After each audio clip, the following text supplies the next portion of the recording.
So here's how you can add very quickly and in a very hacky way an enemy in your project that will aim and shoot actual projectiles at your player character. So here I just have the ALS project open because we're gonna migrate this. This is gonna be the basis, so you can just migrate and choose your project. I've already done that. This is just the third person template.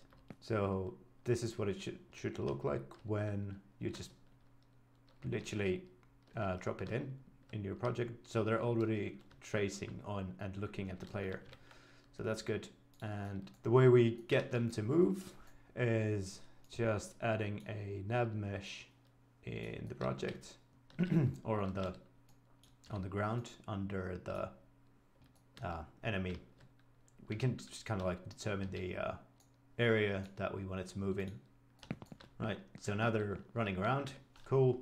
And then we can choose this particular ALS character in the scene, and there's a couple of settings in the details that we want to use. So in the input section we have rotation. We're just going to use aiming, and sure, let's make them walk.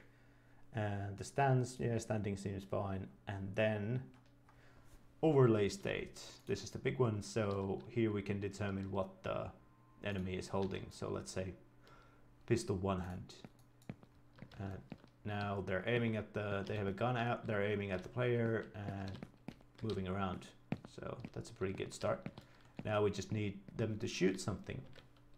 So I would just go ahead and create blueprint actor, call it enemy projectile, because I've already done one as a demo.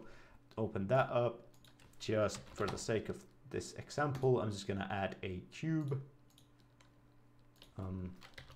Make it 1.0.1, just a bit smaller, and then we need to simulate physics, because it will be a real projectile flying in the world.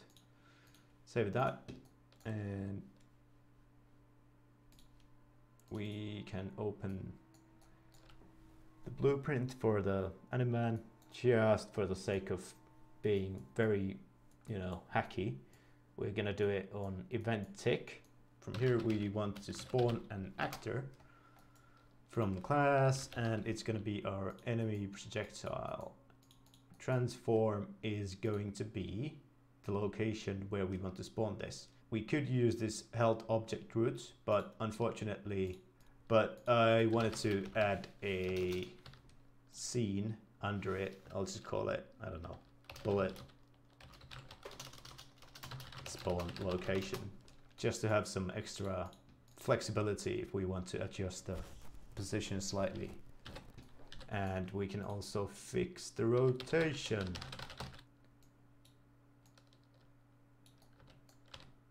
There we go. So the red arrow is forward.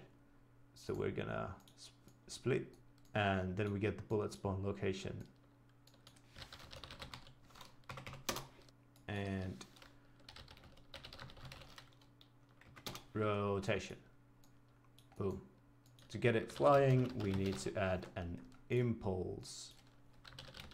Just actually drag it from there so you get the reference to the cube, which is the thing that we are spawning.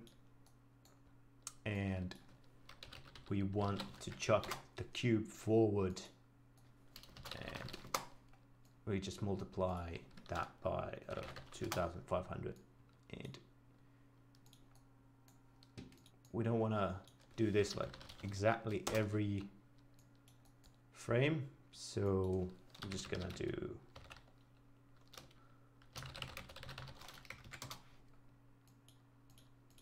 between 1 second and 2 seconds. It's gonna shoot this cube.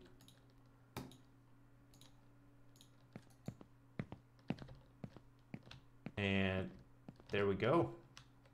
It's roughly shooting from the right location, and they're moving around and keeping track of the player. And yeah, then by adjusting this, you can make it as fast, as slow as you want to. If you kind of want to fine tune it a little bit more, you can do line trace, which is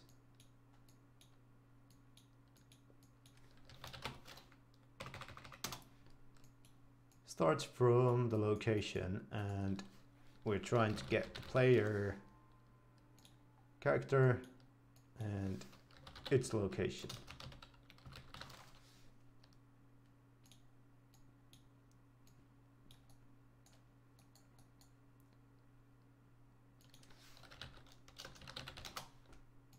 And then only if there is a hit, we want to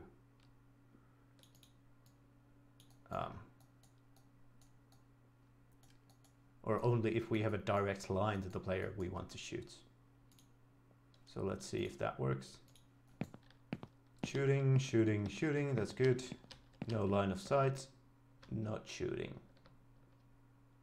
Shooting, shooting, shooting. No line of sight, not shooting. Cool.